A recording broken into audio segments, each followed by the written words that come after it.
Olá, pessoal. O assunto da nossa aula: máquinas térmicas e rendimento. Rendimento de máquinas térmicas. Inicialmente, vamos apresentar o conceito de máquinas térmicas e depois vamos ver como podemos calcular o rendimento dessas máquinas. Quais as fórmulas utilizamos para isso? E vamos iniciar com um pouco de história. A importância da Revolução Industrial. A Revolução Industrial teve início no século XVIII, na Inglaterra, com a mecanização dos sistemas de produção. Enquanto na Idade Média o artesanato era a forma de produzir mais utilizada, na Idade Moderna tudo mudou. A burguesia industrial, ávida por maiores lucros, menores custos e produção acelerada, buscou alternativas para melhorar a produção de mercadorias.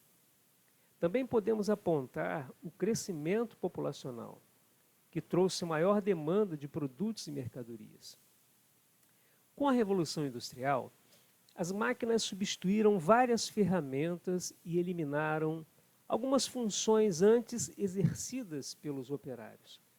Nessa época, as máquinas térmicas mais utilizadas foram trens, navios e os primeiros automóveis. Somente no século XVIII vieram a ser construídas as primeiras máquinas capazes de realizar trabalho em escala industrial. E assim surgiram as máquinas térmicas. E o que são as máquinas térmicas? Vamos lá. Máquinas térmicas são máquinas capazes de realizar um trabalho através da transferência de calor entre duas fontes, uma quente e outra fria, através de ciclos. Parte do calor retirado da fonte quente é transformado em trabalho e outra parte é transferida para a fonte fria. Por essa definição, vemos que as máquinas térmicas sofrem uma transformação cíclica.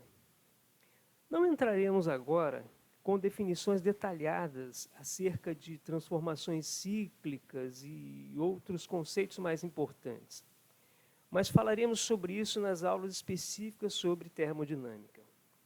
Vamos focar nesse momento apenas nos conceitos básicos de máquinas térmicas e no seu rendimento. Na figura ao lado, você vê o esquema do funcionamento de uma máquina térmica. Nós vamos explicar esse funcionamento a seguir. Quanto ao ciclo termodinâmico, considere apenas que existem dois tipos de ciclo. Um ciclo chamado motor e um outro ciclo chamado refrigerador. E que estes ciclos são determinados pela orientação do seu sentido. Vamos considerar nessa primeira figura um ciclo com dois estados, o estado A e o estado B. Considere também que neste ciclo eu tenho que percorrer dois caminhos. Na figura 2, descrevemos o primeiro percurso. Ele sai de A até B por cima e de B até A por baixo.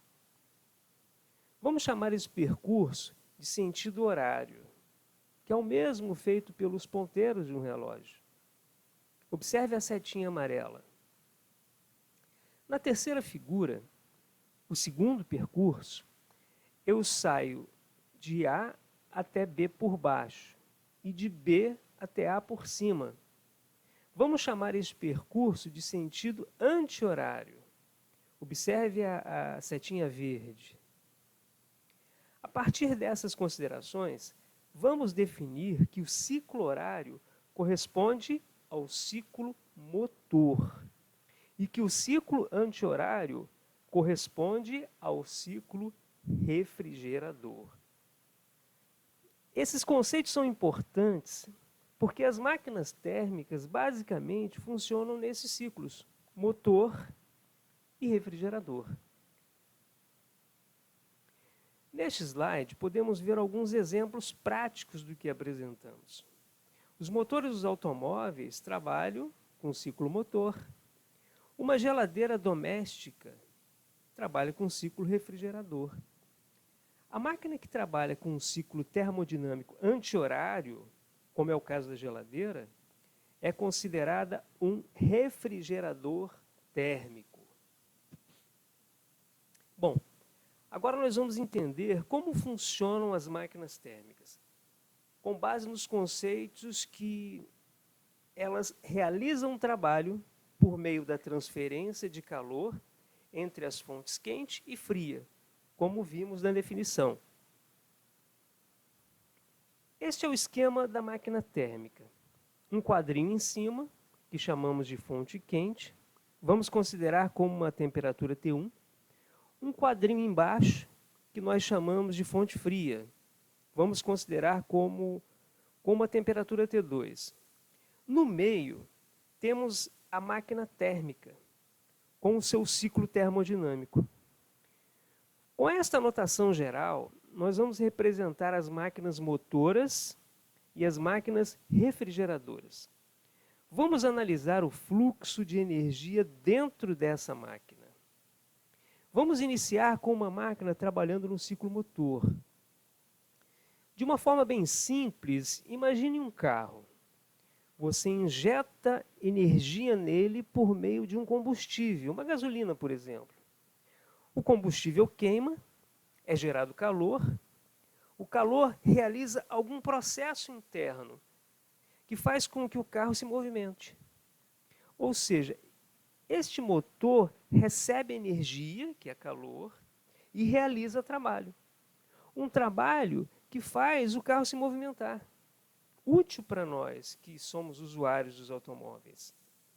O mais importante para entendermos, nesse estágio do nosso estudo, é que os motores recebem calor de algum lugar. Parte desse calor se transforma em trabalho, que é a parte útil. E outra parte, a restante, ela é desperdiçada. O motor não consegue converter toda a energia que ele recebe em trabalho. Uma parte dessa energia que ele recebeu se perde. Vamos ver este fluxo de energia nos slides a seguir. A máquina térmica recebe calor da fonte quente. Nós chamaremos esse calor recebido de Q1. Parte dessa energia recebida se transforma em trabalho, é a parte útil. Nós chamaremos esse trabalho de tau, que é uma letra grega. Eu costumo chamar de T disfarçado. E o que sobrou, a diferença entre o que entrou, Q1, e o que virou trabalho, que é o tau, nós chamaremos de Q2. É o que foi desperdiçado. A partir desses conceitos, vamos anotar aqui algumas representações. Q1 significa energia total recebida. Tau, trabalho realizado. Q2, energia perdida ou desperdiçada. Com isso, nós já podemos definir 3 fórmulas, com base naquele esquema que nós apresentamos. Vamos lá. Q1, quantidade de energia recebida, é igual a tau, que é o trabalho, mais Q2, quantidade de energia perdida ou desperdiçada. Tau, trabalho realizado, é igual a Q1, quantidade de energia recebida, menos Q2, quantidade de energia perdida ou desperdiçada. Q2, energia perdida ou desperdiçada é igual a Q1, quantidade de energia recebida, menos tau, trabalho realizado. E agora, já podemos também calcular o rendimento dessa máquina térmica. Rendimento. Mas antes de apresentarmos a fórmula do cálculo do rendimento, vamos entender o que é rendimento. Você já deve ter ouvido alguém falar o seguinte: o rendimento do jogador fulano de tal foi baixo. O rendimento da turma tal foi baixo. Entre outros exemplos que você já ouviu. Agora, como calcular o rendimento? Vamos considerar o rendimento da turma de um colégio, por exemplo. Rendimento é igual a quantidade de alunos com médias acima de 5, dividido pela quantidade de alunos da turma, vezes 100. Uma observação aqui é que sempre multiplicamos por 100 para representarmos o resultado em porcentagem. Bom, considerando a quantidade de alunos da turma igual a 30, por exemplo, a quantidade de alunos com média acima de 5 igual a 18, nós temos que 18 dividido por 5 é igual a 100. Qual é o resultado? Rendimento igual a 60%. O rendimento dessa turma está razoável. E o rendimento da máquina térmica, ou do motor? Que nós representamos pela letra grega eta. Esse símbolozinho que vocês veem aí no centro. Vamos lá. O rendimento do motor é igual à energia útil dividido pela energia total recebida. E quem é a energia útil? A energia útil é o trabalho realizado, o tal, dividido pela energia total recebida, o Q1. Simples assim. Nós podemos também calcular da seguinte maneira. O rendimento do motor é igual à energia útil, que é Q1 menos Q2 dividido por Q1. Agora é matemática, galera. É o mesmo que Q1 dividido por Q1 menos Q2 dividido por Q1. E, finalmente, resolvendo, como Q1 dividido por Q1 é igual a 1, temos que o rendimento do motor é igual a 1 menos Q2 dividido por Q1. Ok? Essa é uma outra forma que a gente pode calcular. Uma observação interessante sobre o ciclo motor é a seguinte. Matematicamente, eu posso afirmar que o rendimento no ciclo motor nunca ultrapassa 100%. E é por isso que nós representamos o resultado sempre em percentual. Multiplicamos o resultado por 100 e dizemos 20%, 50%, 70% e assim por diante. Esse camarada da figura foi o físico, matemático e engenheiro mecânico francês chamado Nicolas Léonard Sade Carnot. Foi ele quem descobriu um ciclo que recebeu o seu nome, chamado de ciclo de Carnot. Este ciclo de Carnot é aquele que consegue atingir o maior rendimento possível para uma máquina térmica, trabalhando entre duas temperaturas fornecidas. Muito bem, fechamos aqui o ciclo motor. Vamos agora calcular o rendimento no ciclo refrigerador. Vamos considerar um refrigerador mais clássico, a geladeira doméstica. Para que uma geladeira funcione, devemos ligá-la na tomada. No final das contas, o que a gente faz? Nós ligamos o compressor da geladeira. Para quê? Para que esse compressor realize trabalho na parte interna da geladeira. Então, na parte interna da geladeira, ocorre um processo que consegue empurrar calor de dentro para fora da geladeira. Ou seja, ele retira calor da fonte fria, que é um compartimento que está mais frio, e joga o calor para fora da geladeira, que é um compartimento que está mais quente. Portanto, o fluxo de calor no ciclo refrigerador é o inverso do que ocorre no ciclo motor. Ou seja, no refrigerador, teremos calor saindo da fonte fria e entrando na máquina térmica. Estamos retirando calor de uma parte que está mais fria e empurrando esse calor para uma parte que está mais quente. Observe que este não é um processo natural. Retirar calor de uma coisa fria e jogar calor em uma coisa quente. Para que isso aconteça, o que precisa ser feito? Alguma coisa. Que no exemplo é o compressor da geladeira que irá realizar trabalhos sobre esse gás. É como se o trabalho estivesse fazendo a força para esse calor ir nesse sentido que é não natural. A gente pode pensar assim. Finalmente, calculamos o rendimento. O princípio é o mesmo do ciclo motor. Rendimento do refrigerador é igual a energia útil sobre a energia recebida. E quem é a energia útil nesse ciclo, ou nessa máquina? Se quisermos resfriar alguma coisa, o útil para a gente é o quanto de calor a gente consegue retirar lá de dentro do compartimento interno, ou quanto de calor a gente consegue retirar da fonte fria. Então, a energia útil nesse caso, do ciclo refrigerador, é Q2. E quem é a energia recebida? É o quanto eu tenho que gastar de energia para que este ciclo funcione. O que eu estou colocando de energia nesse caso? É o trabalho, concorda? Não é o tanto de energia que eu estou tendo que colocar nesse ciclo para que ele funcione completinho? Então, a energia recebida é o trabalho realizado pelo compressor, no caso da geladeira. Ok? Então, a fórmula para calcularmos o rendimento do refrigerador é Q2 dividido pelo trabalho. Bom, vamos praticar um pouco resolvendo esse exercício. Vamos lá? Vamos lá.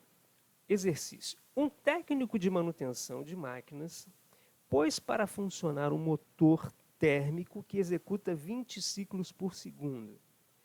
Considerando-se que em cada ciclo o motor retira uma quantidade de calor de 1.200 joules de uma fonte quente e cede 800 joules a uma fonte fria, é correto afirmar que o rendimento de cada ciclo é... Bom, aí nós temos essas 5 alternativas. Bom, agora vocês vão dar uma pausa no vídeo, vão descansar um pouquinho, e depois tentar resolver esse exercício. Depois vocês retornam aqui e deem uma conferida na resolução que eu já vou apresentar. Valeu? Bom, vamos então à resolução. Em primeiro lugar, o próprio enunciado já nos indica o caminho que vamos tomar. Se ele diz que é motor, então sabemos que trabalharemos nesse exercício sob a ótica do ciclo motor. Em seguida, ele nos diz que o motor faz 20 ciclos por segundo. Uma informação que, para a resolução desse exercício, é irrelevante. Depois ele recebe 1.200 joules em cada ciclo da fonte quente. Ele transfere 800 joules por ciclo para a fonte fria. Por que eu coloquei em módulo Q2? Porque o calor cedido é sempre negativo. Só que, para simplificar, de acordo com aquela nossa notação de máquina térmica, naquela representação, nós podemos pensar no positivo. Penso que ele está perdendo 800 joules. É só uma observação, ok? E nós queremos calcular o rendimento em um ciclo dessa máquina. Vamos lá. Lembra da representação daquela máquina térmica? Do fluxo de energia no ciclo motor? Fonte quente cede calor para a máquina, Q1 entrando na máquina térmica, a máquina térmica recebe calor e realiza trabalho. Só que ela não consegue transformar todo esse calor recebido em trabalho. Então, parte desse calor, ela devolve para o mundo, devolve para a fonte fria. Qual é o rendimento do motor? O rendimento do motor é a energia útil sobre a energia total recebida, tal sobre Q1. Q1 nós já temos, foi fornecido. E o trabalho? O tal, nós temos? Ele não forneceu explicitamente no enunciado. Mas se ele forneceu o Q1 e o Q2, nós podemos calcular o trabalho. Trabalho é igual a Q1 menos Q2. Trabalho é igual a 1.200 joules menos 800 joules. Trabalho é igual a 400 joules. Então, nós temos que o rendimento é igual ao trabalho, 400 joules, sobre o Q1, 1.200 joules. Cortamos os zeros para simplificar. O resultado será 1/3. Quanto que é 1 dividido por 3? Isso, 0,333. O rendimento do motor é igual a 33,3%. A alternativa correta é a letra C, de certa resposta. Olha, eu te recomendo fortemente que você assista todo o vídeo novamente e refaça o exercício para fixar o seu aprendizado. Valeu? Um forte abraço e bons estudos!